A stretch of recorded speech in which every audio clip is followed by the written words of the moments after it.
welcome back to the Snapshot channel. If you like our news and our podcasts, please like and subscribe. So today's topic, McCarthyism. What is it and does it actually exist in Australia? So basically you might have heard this term. It has been thrown around and it has been in the news since predominantly since 2018 when Australian government introduced new laws to essentially address what has been dubbed as an unprecedented scale of foreign interference. So this was said to be by the then previous ASIO Director General Duncan Lewis, who sounded alarm bells to the presence of this foreign interference within our country. In ASIO's 2017 and 18 report, he noted that espionage and foreign interference represent a serious threat to Australia's sovereignty and security. He went on to say that such interference also influences the diaspora, ethnic communities, media, government officials. At this point, it is crucial to make a distinction between foreign influence and foreign interference. Foreign influence is the legitimate business and culture exchange of a foreign country, whereas foreign interference may represent unlawful actions by foreign governments and or their agents to interfere with Australia's sovereignty. So there is, of course, a fine line between the two, and that will lead us into our discussion today. So China has been labelled as one of the regions that has displayed an unprecedented level of foreign interference in Australia. This has been widely reported in the news, with numerous cases coming to the surface in the last few years. In saying that, though, some commentators have accused these incidents as Australian government being racist towards the Chinese, or that this is displaying McCarthyism. And some of these critics were quite well known, such as the former New South Wales Premier Bob Carr or the former Australian PM Kevin Rudd. So in 2016, Labor Senator Sam Dastyari was involved in a hugely reported case of a scandal involving Huang Qingmo's political donations, and that essentially ended Dastyari's career in politics.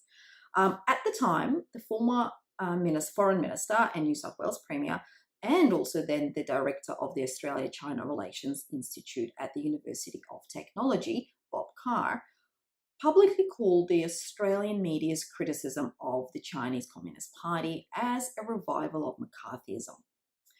Kevin Rudd, well, he too has tuned in. He repeatedly criticised the current government's response to the Chinese foreign interference with the label of McCarthyism.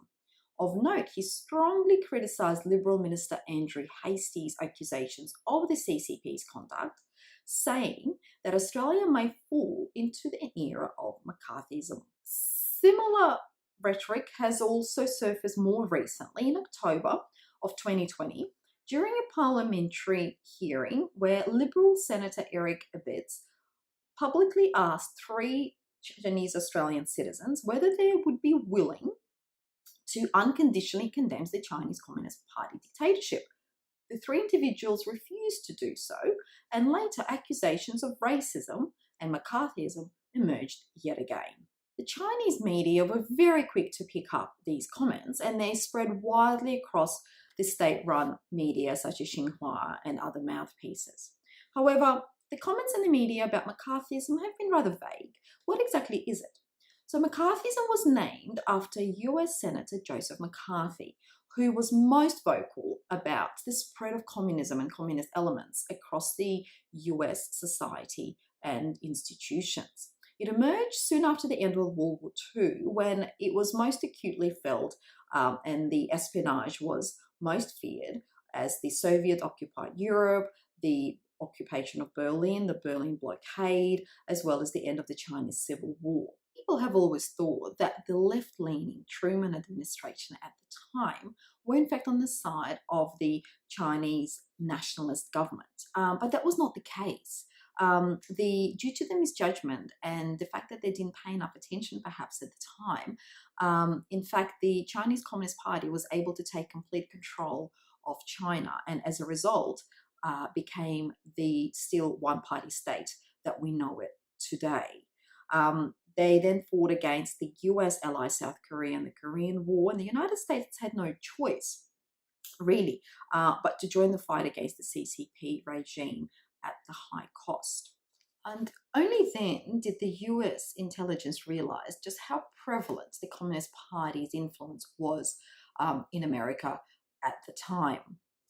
In his 1950 speech, McCarthy severely criticized the communist infiltration, particularly the infiltration of the US State Department and military. He accused US authorities of ignoring the harmfulness of the communist espionage and eventually causing the US to lose China and having to fight against China. Now, McCarthy pointed his finger at the four China hens, who all happened to be named John, so they also became known as the Four Johns. They were essentially highly influential individuals who dictated the US-China policy at the time, leveling the accusations of communist espionage against these heavyweights in the US was one of the reasons of McCarthy's ultimate failure. McCarthy's appeal did, however, awaken a lot of people in America at the time who became a lot more aware of the dangers and the pitfalls of communism and the communist ideologies. However, of course, at the time, it also angered a lot of the left-leaning pro-communists who were top-level influencers within the US government and US military. As a result, a large number of pro-communists were suspected of being Communist Party members, and a lot of people lost their jobs. They were cast out of society. And essentially, as a result, the powerful leftists within the society and within the official levels accused McCarthy of going too far, of creating a crisis out of nothing, causing a human rights crisis, causing social unrest, and called the phenomenon a far-right McCarthyism movement. In the end, in 1953, when General Dwight Eisenhower became the President of the United States, the conflict between McCarthy and the US military intensified even further until eventually the accusation of McCarthy of mass infiltration of the United States by communists was completely condemned by the Senate. Since then, this incredibly controversial argument of the US government, why there was a loss of China, was no longer discussed. Combating McCarthyism has become an ideological political correctness. Nevertheless, from Truman to Eisenhower, there have been attempts in the US to create a patchwork of bills that would weaken the influence of the communist forces in America. However, as for McCarthy himself, history is still rather inconclusive.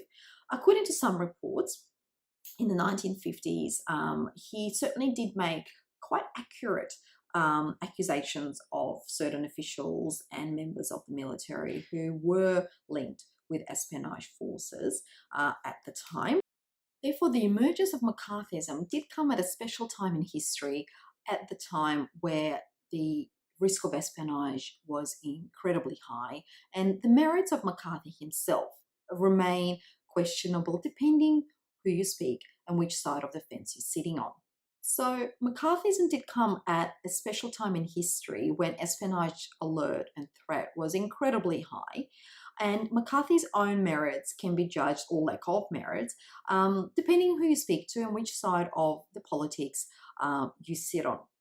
However, it is unquestionable that his fierce opponent, Fairbank, who was one of the key influential heads of China studies and who helped to form US-China policies in the 50s, he was touted undoubtedly as the hero of the CCP, who helped to build that connection with the Chinese regime and also helped the regime seize power at the time due to his positioning and his comments. Here in Australia, Clive Hamilton, who's a well-known left-wing academic in Australia, believes that the accusations of McCarthyism in recent years here is not accurate. So McCarthyism sought to exclude communists from various institutions, from Hollywood, from the trade unions, but instead devolved into a witch hunt in the United States.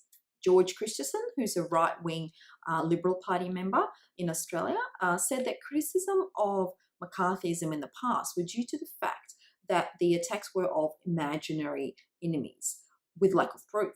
However, here in Australia, there is no lack of proof. And in fact, the CCP influence is widely obvious, and it is known and has been uncovered in recent years, and it undermines Australian values and our Australian sovereignty. Professor Feng Chong-Yi of the University of Technology, who studied Chinese history, believes that although McCarthyism did have inherent flaws, it did warn people and it did guide people to have certain safeguards against communism. He says that here in Australia, some people intentionally maintain the thinking of more than 60 years ago, believing that investigating people who advance the CCP's values violate human rights. So, due to Australia's sound legal system and a multicultural society, here in Australia, even if the CCP's influence did exceed that of the United States in the 1950s, we have not had a McCarthy here, let alone McCarthyism itself. However, we do seem to have plenty of Fairbanks on our shores.